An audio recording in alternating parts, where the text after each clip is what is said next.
50 years ago, the west side of Chicago, like many other cities, went up in smoke after Dr. King was assassinated. There's an article in the Chicago Tribune that's very lengthy and in-depth, and it's a great history lesson about the west side of Chicago, but it is very similar to many other cities in America, and it's in the show notes below. I highly recommend reading the entire article. But it talks about how 50 years, there was massive rioting and looting on the west side of Chicago, which in the late 60s and still to this day is primarily black. In the 50s, like a lot of areas, Southerners, black Southerners came up, and that happened in Chicago and many other places from the South, especially after the Civil War, but throughout the late 1800s and early 1900s up through the 50s, Southerners, many of them black, came up to the North for industrial jobs and could buy housing and all this stuff. So what this article is talking about is the riots were so bad that there was, I think, a fire chief, and there's a quote in here that said the west side of Chicago a couple days after the riot, it just looked like a war zone. Buildings were on fire, there was cops, and it was everything was nuts. And it really hasn't been that rebuilt in 50 years. It still looks, certain areas still look the same. They still look abandoned, they still look vacant. And having lived in Chicago and lived on the west side, I lived kind of near the Chicago, at the time it was Chicago Stadium, now it's the United Center, in the early 90s. And yeah, and it still looks like that today in 2018. That was in the early 90s when I was there. And obviously it's one of these things that it shows. I mean, America hasn't fixed anything. I mean, we haven't fixed anything. And this is also, to me, some of this is tied to, there's large portions of America, while maybe they didn't have riots and stuff like that, but all these jobs, and they still look abandoned, they still look bombed out. I've done stories, the UN did things, there's sections of America that are in third world conditions. The richest country in the history of the world. Chicago is a very wealthy. There's so much money in Chicago. But you see that it's very divided between the haves and the have-nots in Chicago. Downtown by the lake and the north side, very wealthy, primarily white. The west and south side are primarily black and Latino, and that's where all the gun violence is when you hear about that. So I'm going to go into the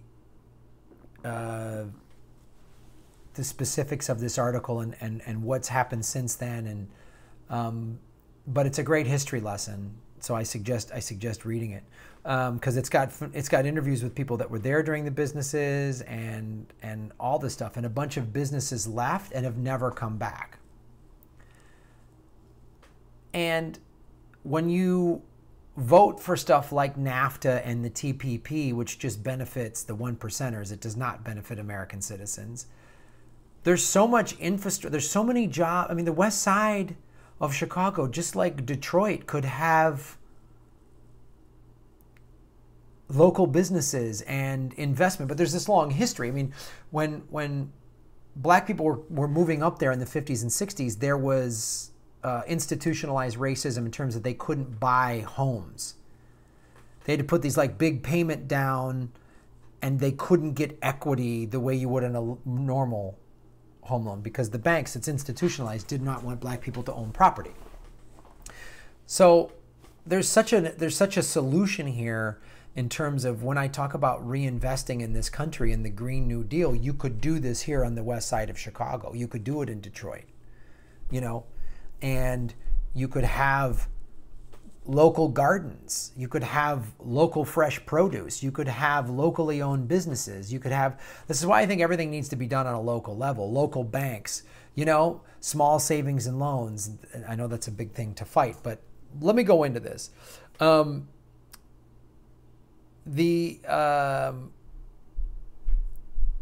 Former U.S. Senator Fred Harris, a member of the Kerner Commission that studied the riots that plagued American cities in the 60s, recently visited Chicago and observed the desolation in parts of the west side.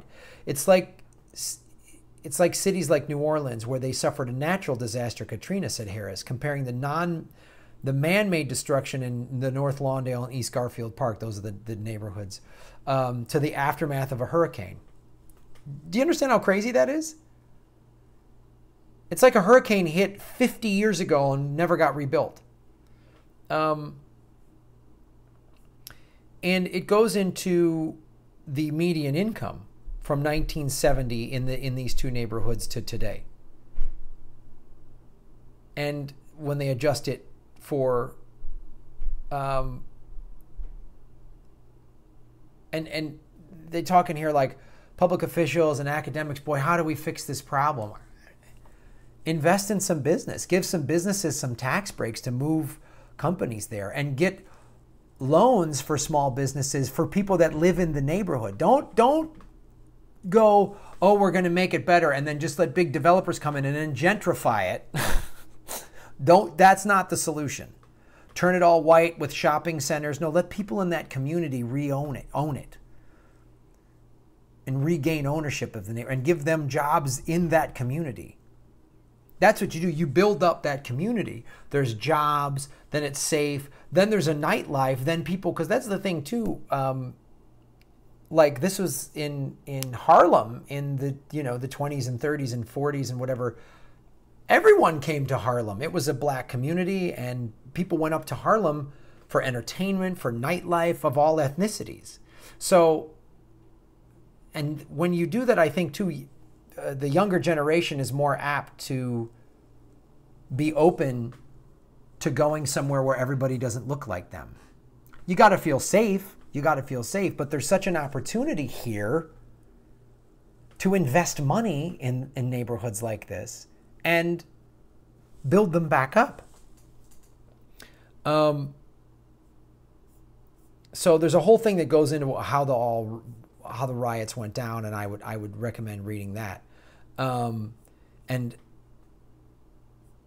so then there's also the populations by race in this article, and it's really shows you the institutionalized racism that created these inequities that are still happening today. And it shows you that I see it as such an opportunity. If I was a billionaire, I would go to like a neighborhood like that with vacant lots and I would invest in that neighborhood, and give free college tuition to people and those schools and give people opportunities, real opportunities, not just bumper sticker opportunities. But let me go into where we're at today.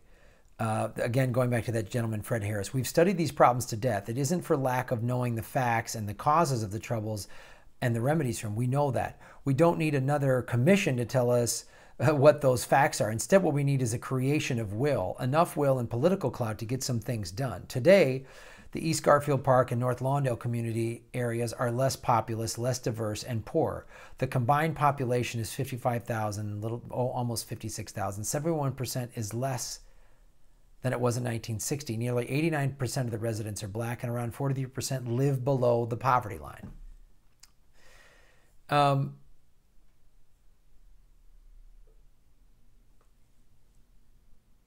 And they talked to a longtime member who said this used to be like downtown, meaning downtown Chicago is like where all the shopping is. It's really nice. And you can do that. You can create that just about anywhere. And so I think, to me, getting progressive politicians in there is part of it. But I really call on individual billionaires and big time celebrities and celebrity athletes that have tens of millions of dollars. You should invest in businesses in your neighborhood or in your town. So Derrick Rose, who's from Chicago, he's a millionaire athlete. He should be investing his money in this. This is like, I think we need to hold some wealthy celebrities and athletes a little more accountable. Instead of a big fat house and a sweet ride and all this stuff, how about invest it in a neighborhood that could use your help? And empower the neighbors. Don't just sign it off and let the gap come down there and do that. So I don't know, maybe this is just the sort of creative producer in me. I see an empty lot or an abandoned building and I see like so much potential there. I see like, man, like I always thought if I had the money, I would go around the whole country and buy up any sort of old dilapidated movie theaters and remodel them, make them swanky, keep the charm of how they were built, but make them up to date and make them a focus of the neighborhood. Have shows and live music and comedy and local films, and show the big blockbusters, but like independent films and documentaries and film festivals, and make it a focus of the neighborhood where there's like art and political discussion happening there on a regular basis. That's what I would do if I had billions of dollars. I would invest in these all over. And I would go to I bet you there's amazing boarded up movie theaters or just theaters in general in these neighborhoods that if you put some money into, they would be beautiful. They would be cathedrals to film. So thank you for supporting this show, and find out how you can help in little ways in your neighborhood.